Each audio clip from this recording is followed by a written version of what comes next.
అన్ని మైకులు ఎందుకు, ప్రెస్ మీట్ ఏమైనా ఉంది? థ్యాంక్ యూ అండి అందరికీ. చాలా చాలా చాలా సంతోషంగా ఉందన్నమాట, అది మాటల్లో చెప్పలేనిది. నా పేరు హైపరాది, నేను ఆంధ్రప్రదేశ్ డిప్యూటీ సీఎం గారి తాలూకా. ఇది నేను ఎన్ని సంవత్సరాలైనా చెప్పుకుంటాను, నేను అందులో తిరగలేదు. అంత కష్టపడ్డాం, ఆ ఫలితం మాకు అంత ఆనందాన్ని ఇచ్చిందనమాట. నిజంగా అంటే ఇంకా ఈరోజు ఈ ఫంక్షన్ ఇంత గ్రాండ్గా చేస్తున్న విశ్వప్రసాద్ గారికి నిజంగా థ్యాంక్ యూ చెప్పాలి. ఎందుకంటే మన కూటమి అనే ఒక సినిమా 164 రోజులు ఆడింది, అందుకే ఈ సక్సెస్ మీట్ జరుగుతుంది. కాబట్టి ఈ సక్సెస్ మీట్కి వచ్చిన మీ అందరికీ కూడా థ్యాంక్ యూ సో మచ్. అంటే ఒక కొడుకు తను సంపాదించిన మొదటి సంపాదన వాళ్ళ తల్లికి ఒక చీర ఇచ్చినప్పుడు ఆ తల్లి కళ్ళల్లో ఎంత ఆనందం అయితే కనపడుతుందో, అలాగే అదే కొడుకు ఎదిగి తను కొనుక్కున్న బైక్ మీద తన తండ్రిని కూర్చోబెట్టుకున్నప్పుడు ఆ తండ్రి కళ్ళల్లో ఎంత ఆనందం అయితే కనపడుతుందో, పవన్ కళ్యాణ్ గారు గెలిచినప్పుడు ప్రతి జన సైనికుడి కళ్ళల్లో అలాంటి ఆనందాన్ని నేను చూశాను. నిజంగా అలాంటి ఆనందాన్ని నేను చూశాను. ఎందుకంటే ఆల్మోస్ట్ 10 సంవత్సరాల నుంచి జనసేనకు సంబంధించి ఏదైనా మీటింగ్ జరుగుతున్నప్పుడు చాలామంది కింద నుంచి సీఎం సీఎం అని అరుస్తుంటే కొంతమంది అనేవాళ్ళు, ముందు మీ వాడిని ఎమ్మెల్యే అవ్వమను అప్పుడు చూద్దాం అనేవాళ్ళు. బాబు మీ అందరికీ చెప్తున్నా, 21 చోట్ల నిలబడితే 21 మంది ఎమ్మెల్యేలని కొట్టాడు, 2 ఎంపీలు కొట్టాడు. ఇప్పుడు మాట్లాడండి ఎవరైనా, ఆంధ్రప్రదేశ్కి డిప్యూటీ సీఎం, మరి ఇంకెంతకంటే ఏం చెప్పాలి? వాళ్ళందరికీ ఈరోజు చెప్తున్నాను, రాజకీయం అనేది బ్రతికి ఉన్నంతకాలం పవన్ కళ్యాణ్ అనే పేరు వినబడుతూనే ఉంటుంది. అలాంటి సక్సెస్ని మీరు ఈరోజు చూశారు.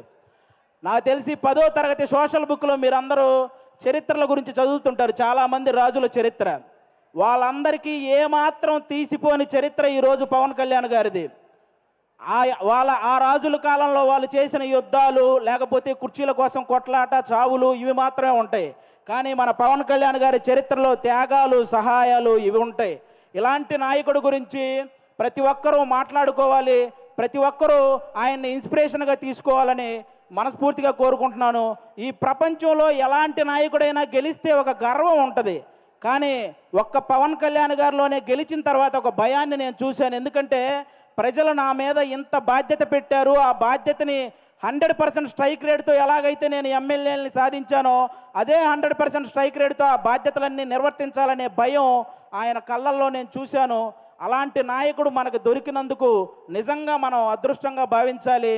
గెలవటం ఇదంతా ఒక ఎత్తు అయితే, లంకా దహనం చేసిన తర్వాత హనుమంతుడు వెళ్ళి శ్రీరాముడి పాదాలు పట్టుకున్నట్టు ఎప్పుడైతే 21 సీట్లు గెలిచాడో వెళ్ళి వాళ్ళ అన్నయ్య చిరంజీవి గారి పాదాల పైన కూర్చున్నాడు, పాదాలను పట్టుకున్నాడు చూసారా, అప్పుడు ఆ అభిమానం 100 రెట్లు పెరిగిందండి. అందరి కళ్ళల్లో ఒక ఎమోషను. అంటే మెగా ఫ్యామిలీకి ఎప్పుడు దూరంగా ఉంటాడు కళ్యాణ్ గారు, దూరంగా ఉంటాడని అనుకునే వాళ్ళందరికీ ఈ విజయాన్ని తీసుకెళ్ళి అన్న దగ్గర పెట్టాడు చూసారా, అంతకంటే ఎమోషనల్ మూమెంట్ ఇంకోటి లేదు. అది మనకి ఎప్పటికీ గుర్తుండిపోతుంది.